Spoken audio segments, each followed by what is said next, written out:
चंदन बोल रहा हूँ, मेरे साथ मनीष हैं। हम इस वीडियो में जानेंगे कि बीएचयू में पढ़ाई के अलावा और किन-किन चीज़ों को आप एन्जॉय कर सकते हैं। बेसिकली इनके ज़रिए आप स्टडी भी कर सकते हैं। तो स्टडी से अगर हम देखें तो हमारे पास सेंट्रल लाइब्रेरी है, साइबर लाइब्रेरी है, तो इसके बारे में हम मनीष जी से जानेंगे। नमस्कार आप सभी को। जैसा कि आप जब बीएचयू में आते हैं फर्स्ट टाइम, गांव से जो बच्चा आता है उनको बहुत सारी चीज़ नहीं मिल पाता उस समय।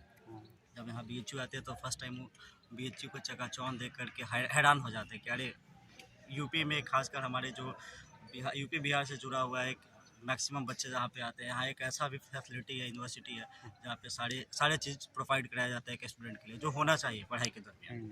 तो सबसे पहले तो आपको बता दें कि यहाँ एक पढ़ने का सबसे अच्छा व्यवस्था साइबर लाइब्रेरी है। वहाँ साइबर लाइब्रेरी की विशेषता यह है कि वहाँ पे 24/7 खुला रहता है और फुल्ली एसी है, वेल एसी।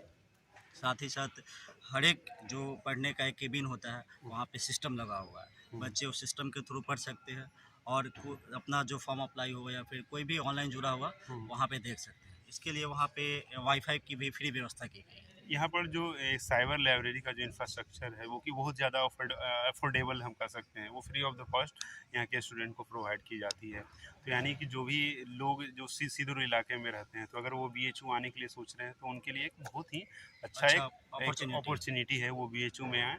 और एक affordable, I think it is a most affordable university in India. You could come here and you could learn from here. तो इसके अलावा भी हम जानना चाहेंगे कि जैसे बीएचयू एक कल्चरल यूनिवर्सिटी के रूप में जाना जाता है।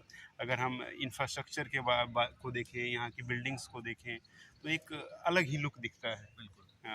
एक कटिंग्स को देखें, जैसे सेंट्रल जो लाइब्रेरी है उसके कटिंग्स को देखें, या फिर यहाँ पर का जो हॉस्टल है वो भी एक अलग पैटर्न में दिखता है। तो हमारे पास आर्ट्स को लेकर के वो बहुत ज़्यादा ध्यान दिया जाता है। तो आर्ट से रिलेटेड एक चीज़ जैसे कि भारत कला भवन है, तो भारत कला भवन में भी एक आर्ट का एक अपना एक एक व्यू पॉइंट है। हम कह सकते हैं कि वो आर्ट के लिए एक मिरर के रूप में है। तो हम भारत कला भवन के बारे में मनीष जी से जानना चाहेंगे, क्योंकि वो भारत कला भवन को नज़दीक से देखे हैं और उसके बहुत सारे स्कल्पचर के बारे में वो जानते हैं। जब आप भारत कला भवन जाते हैं तो वहाँ पे आपको बीएचयू से जुड़ा हुआ एक एक चीज़ को बहुत बारीकी से जानने का अवसर मिलता है। जब मालवीय जी ने बीएचयू की नींव रखी थी, उस समय उन्हें क्या क्या परेशानी हुई, कहाँ कहाँ से उन्होंने फंड इकट्ठा किया, उसका बीएचयू एस्टेब्लिशमेंट का क्या क्या प्रोसेस है, उसको आप बहुत बखूबी से जान पाइएगा। साथ ही मालवीय जी से जुड़ा हुआ हर एक चीज़ को वहाँ बहुत ही धरोहर की तरह संजो कर रखा गया है।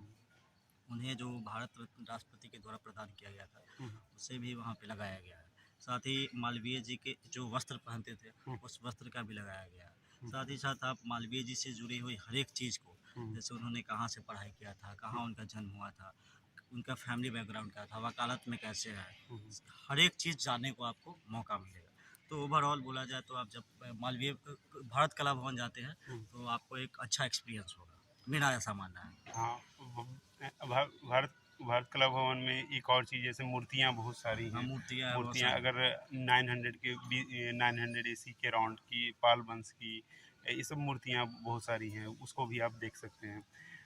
उसके अलावा पेंटिंग्स भी बहुत सारे, बहुत पुरानी पेंटिंग्स है। गांव में जो ताड़ का जो पेड़ होता है, ताड़ का पेड़ का जो पत्ता होता है, हाँ, उस पत्ता पे भी आपको बहुत सारे लिखा हुआ चीज़ मिलेगा, इतिहास को जानने का मौका मिलेगा। यहाँ की जो भारत कला भवन है, जो म्यूजियम है उसका बहुत ही रिच है। बहुत ही I think it is most Varanasi का एक कह सके तो बहुत ही अच्छा लाइब्रेरी, एक समृद्ध लाइब्रेरी म्यूजियम है, समृद्ध म्यूजियम है। लाइब्रेरी भी कह सकते हैं, यहाँ की सेंट्रल लाइब्रेरी भी उसी रिस्पेक्ट में है, वो भी बहुत ज़्यादा समृद्ध है। उसका टिकट का भी रेट आपको बता देना चाहूँगा। जो बीएचयू के स्टूडेंट हैं उनके लिए फ्री होता है वहाँ पे, और जो बाहरी आते हैं उन्हें 20 रुपये पेमेंट करना पड़ता है।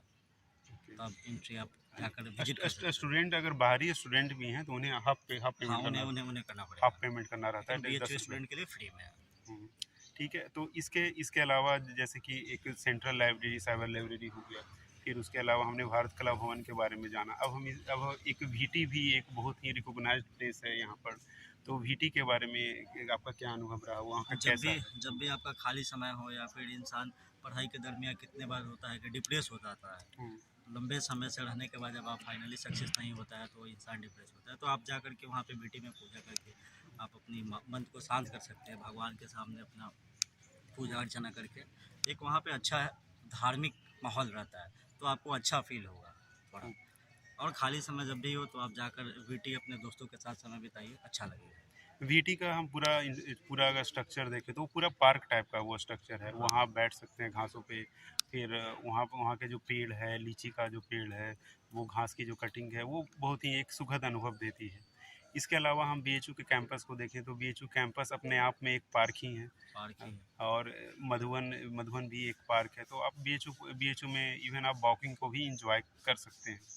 तो एक बहुत ही अच्छा अनुभव रहा है। इसके अलावा इसकी वाराणसी की ही एक अपनी एक खासियत है कि आप घाट पे जा सकते हैं, अस्सी घाट पे जा अस्सी सकते हैं। घाट जा सकते हैं, हाँ वहाँ जो आपको हम्म, अच्छा लगेगा। वहाँ भी बोटिंग कर सकते हैं आप वहाँ पे। हाँ पूरे पूरे जितने जो घाट है हम्म, आप पैदल चल के अच्छा से इंजॉय कर सकते हैं। हाँ पैदल चल सकते हैं, वॉकिंग डिस्टेंस पर है। वॉकिंग। तो आप इन सब चीज़ों को इंजॉय कर सकते हैं। थैंक यू मनीष अपना समय देने के लिए। Thank you.